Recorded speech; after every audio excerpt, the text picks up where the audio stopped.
don't spend 30 seconds being like, you dropped this, so like never allow him to bring it up again. Like, just be smart about it. Right. My paradigm is also addressing something that's really fucking annoying. Yes. Language. Language is up paramount today because I want them to do well. Try to be Johnny Depp. Yep. Okay, you guys ready? Yep. Go for it, Adam.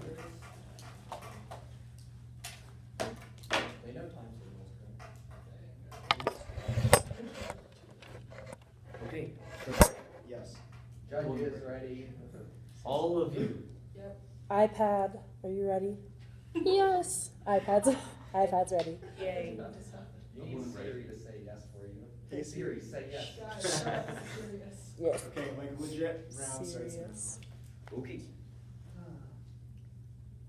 I'm here to affirm the resolution which states the just government ought to require that employers pay a living wage. In the following speech, I will address the role of the just government and how, in accordance to this role, it would best act regarding the question of the living wage. Before beginning, the affirmative will provide a few basic definitions to clarify some of the terms within the resolution. Justice, as asserted by philosopher John Locke, a just government will protect the natural rights of people, being the rights of life, liberty, and property. Aristotle has stated that justice is blind and impartial, and a just government's law must stand absolute and unbending.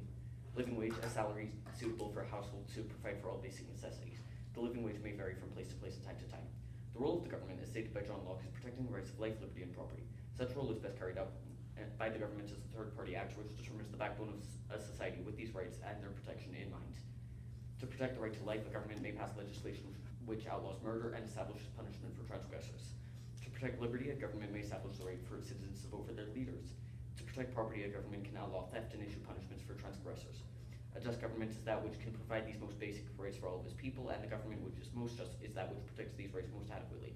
In order to protect these natural rights, a just government is charged with to take action and make legislation to protect them and punish citizens who impeach the natural rights of others. Because justice is blind and impartial, as stated by Aristotle, all government legislations and actions must become law after their passage. These laws must stand absolute and apply universally. The core value of this debate, therefore, must be that of categorical imperative, which is the principle that an action is moral if, when applied to every person within a society, the action can still be regarded as moral and just by the individuals within that society. The application of categorical imperative will be measured by the affirmative with the criterion of the protection and application of Locke's three natural rights, life, liberty, and property. In order to win the round, the affirmative must prove that the requirement of living wage supports Locke's natural rights and therefore the value of the categorical imperative. For the negative to win, it must prove that the living wage inherently violates the natural rights of humans. Observation 1. Locke's natural rights are universal. John Locke's three natural rights are life, liberty, and property. Locke states that every living person is entitled to these rights, and a government which fails to protect them is just and must be overthrown. Such universal rights are the epitome of the categorical imperative as they apply to every human within universal law, as the human race has collectively declared the existence of these rights to be moral and just. Therefore, Locke's three natural rights fall under the categorical imperative and must by a just government be protected in order for that government to be considered just. Contention 1. The living wage protects life. The living wage, simply stated, is a salary which is adequate for the household to provide for all of its basic need, that is, food, water, shelter, medicine, and so on. Such a system provides for the life of households which receive the living wage. Households which receive payment below the living wage struggle to provide for the most basic of physiological needs, such as food, water, shelter, and so on. Individuals within these families, therefore, are much more likely to die of starvation, sickness, exposure to the elements, and so on. To allow these individuals to die would be a violation of the right to life, which a government is obligated to protect under Locke. As the protection of life is moral under categorical imperative, it is the role of the government to ensure that life is protected with the requirement of living wage. The living wage, therefore, must be considered morally correct, and a just government must therefore require its implementation to protect life. Contention 2. In order to protect liberty, a just government must regulate capitalism by requiring employers to take care of employees. Subcontention A. The need for regulation. Capitalism rewards, indeed depends on selfish, aggressive behavior. It values profits over people, promotes material values over spiritual values, and dispenses power without social responsibility, and treats people as commodities to be discarded. Although capitalism is vital for a successful country, it must be regulated so as to ensure that a system does not become dehumanizing. A just government must regulate such a system in order to protect the personal liberties of its people. Capitalism in its pure unregulated form is the death of Locke's natural rights, as the lower classes are not adequately protected in their rights to life, liberty, and property. Such a detriment to society has already occurred and been observed in the Industrial Revolution, and since the natural rights of its people have been protected with increasing efficiency with governmental regulations. Of course, many regulations would impede liberty. Of course, too many regulations would impede liberty just as much as the absence of any, and therefore government must find a balance between these two extremes in order to be considered just. Subcontention B, advantages of the living wage.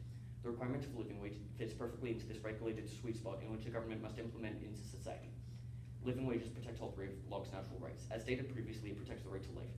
Living wages also protect liberty by preventing an industrial revolution style pure capitalism. They protect property by allowing people to purchase their own food stamps and other necessities rather than rely on government programs such as food stamps, which are in fact paid for by the taxpayers. The living wage therefore must be considered moral and just, and its requirement by the government is by extension moral and just under the categorical imperative. Contention 3, alternative methods such as food stamps are violations of the right to property and therefore cannot be implemented by a just government. Government programs already in place to protect life must be considered inadequate as they are in violation of another of Locke's natural rights, the right to have property. As food stamps and similar government programs are technically government property and not property of their holders, they violate the right for those who require them. The same is true for homeless shelters, which are also government property. The impediment of the right to property can be easily amended with the requirement of living wage, which will allow people to pay for their own property, holding up Locke's natural rights.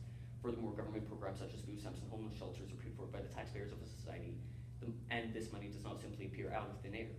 The taxpayers should not be made to pay for these programs when the employers of these people would be more suited to the job of keeping their employers in homes.